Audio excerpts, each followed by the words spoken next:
Greetings, dear ones. I am Kryon of Magnetic Service.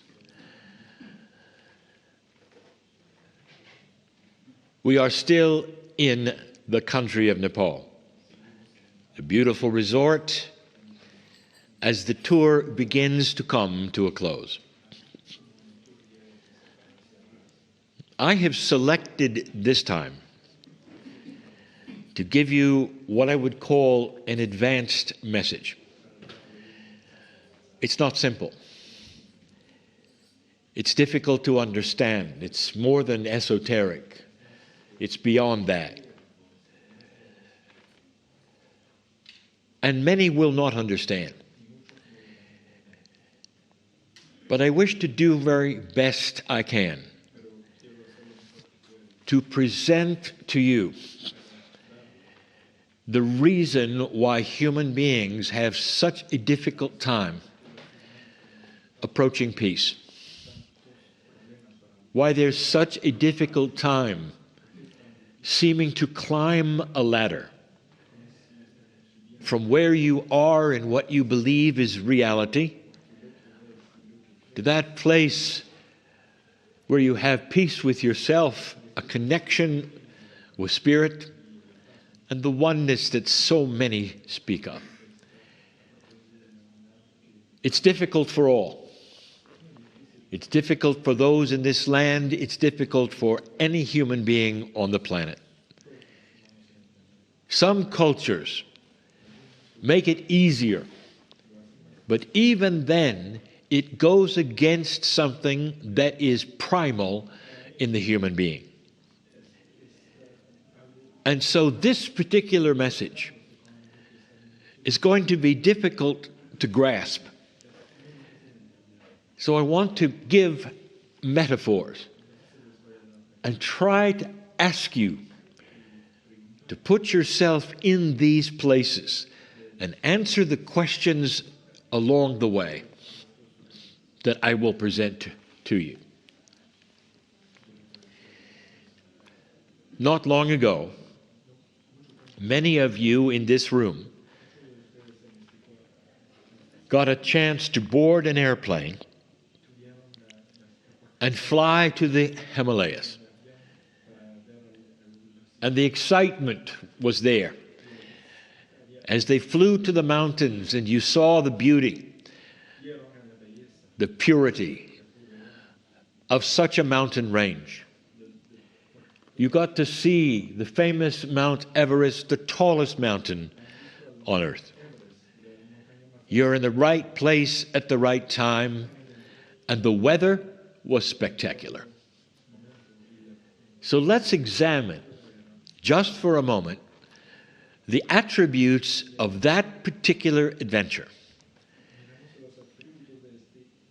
When you started, you climbed into the machine, you put on your seatbelt, and you flew to altitude. So let's look at where you were when you started. You're on the ground. Most human beings are in this particular place. There's a little bit of pollution.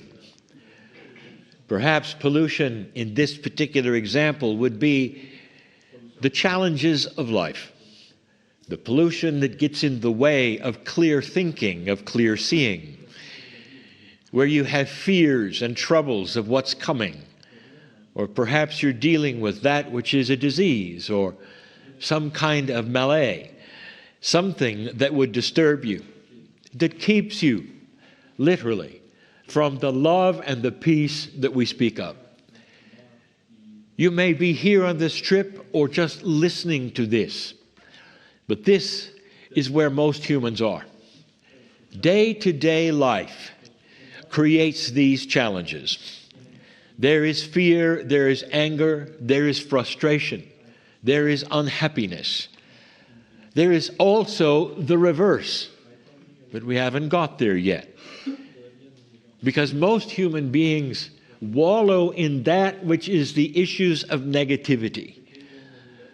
And that even is applying to those who try and know better and wish to achieve that which is higher, which to have some kind of path to enlightenment, but they're also part of that which is the pollution of life. The machine takes off, and pretty soon you realize the pollution starts to drop away. You can see it out the window. The air becomes clearer. You can feel it in the aircraft. You can breathe better. And then you start looking out the window, and you realize it's crystal clear. You're above the clouds.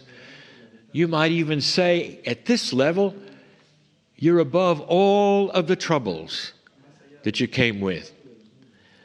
Dear ones, this is the euphoria that pilots sense all of the time. You'd be interested to know that even those veteran pilots who have been flying for 20 and 30 years, when they get above the clouds, there's something that happens, a bit of euphoria. They can't help it because it's right in front of them. They're above all of the issues of life. They are free. Ask any pilot why they continue, and it'll be the same answers as the mountain climber. They're above the clouds. They're above all things that they were born into. And for the short moments that they're above those clouds, they are different, and they feel different, and it's beautiful. And that's where you were in that aircraft, a euphoria of looking at nature. The Himalayas are grand. The idea of how they were formed on the earth is spectacular. Snow-covered mountains that are just beyond beautiful. So let's stop there. I just gave you two realities. One, you're on the ground fighting the pollution, and one, you're above the clouds, where everything below you doesn't bother you anymore. Two complete different realities. Now here is the question and where it starts to get difficult. Which one is real?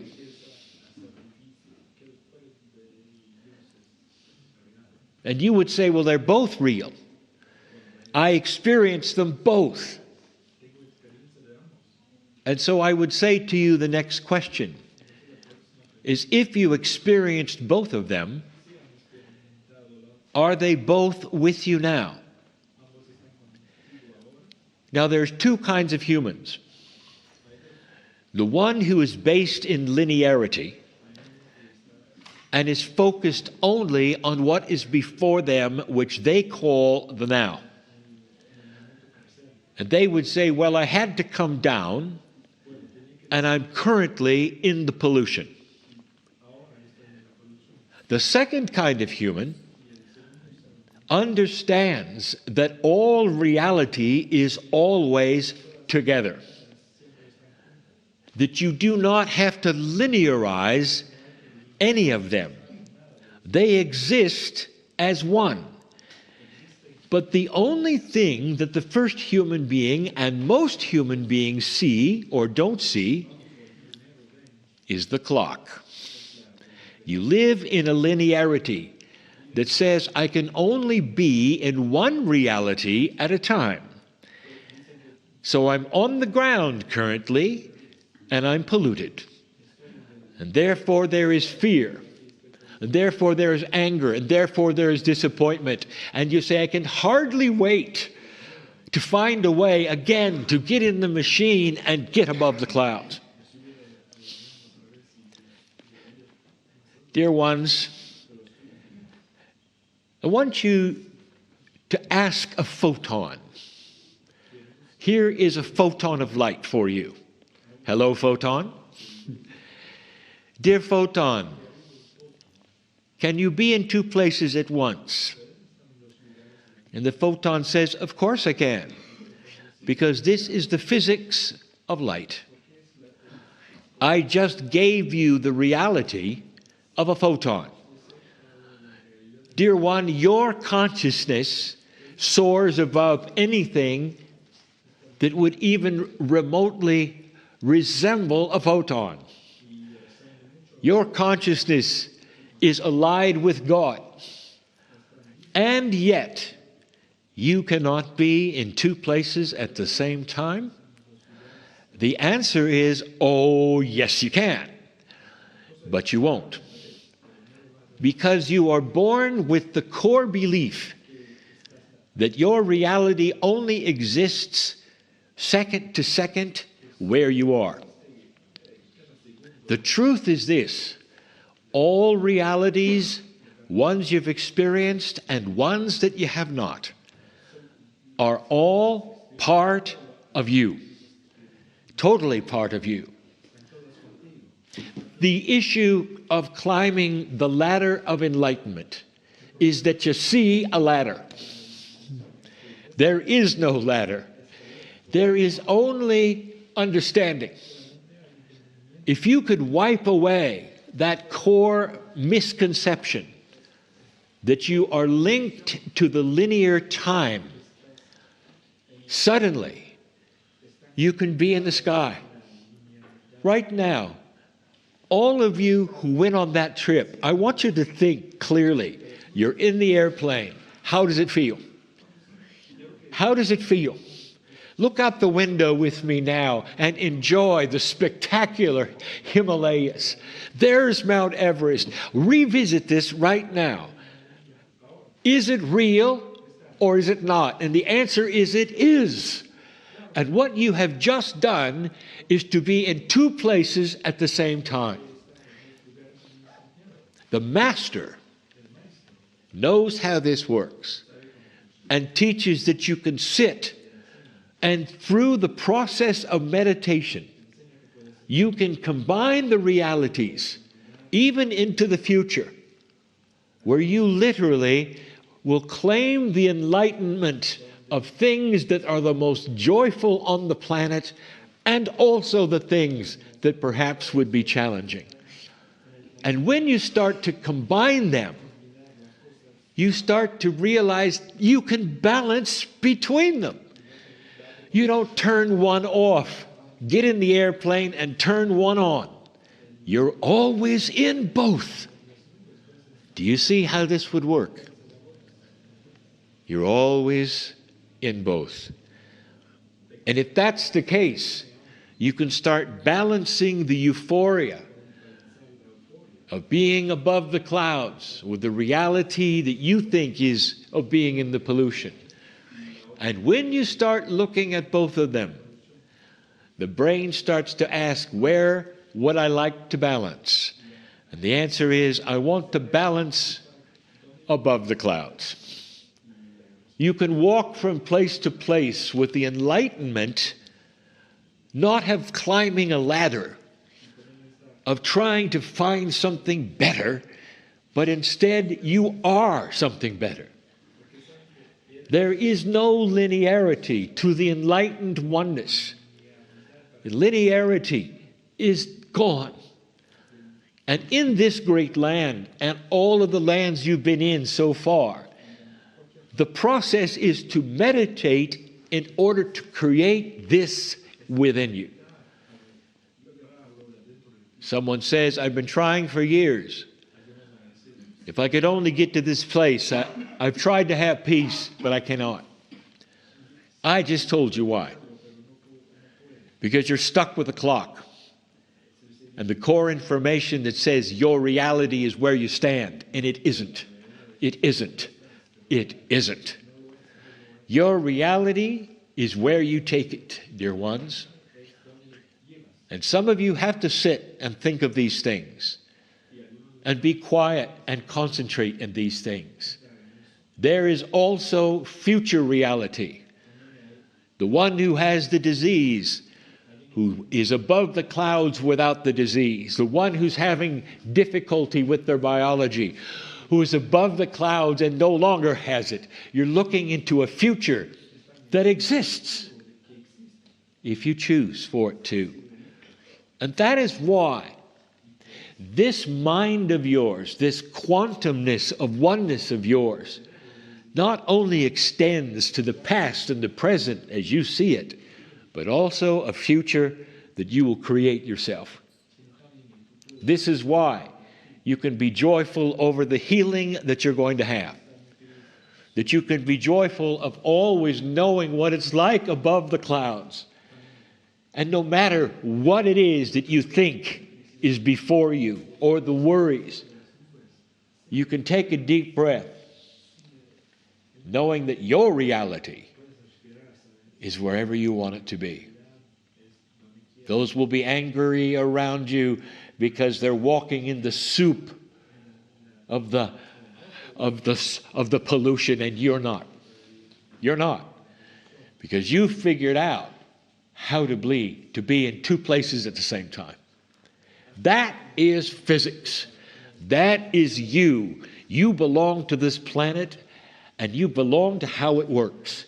And if a photon can do it, you can do it. But you have to then talk yourself into knowing and understanding what a quantum reality actually is. And it is not where you think it is. It's combined with you above the clouds. Some won't understand it, and some will. It can be a turning point in your life. There's no better place than in these areas to speak of these things which are understood by the masters. Difficult to explain, very. You have heard it many times by some of the monks who try to give you the idea of what it might be like. And yet, they only have the linearity of speech. What about the photon? It exists in two places at once. That's science. What about the science for you? You can do the same. Namaste. And so it is.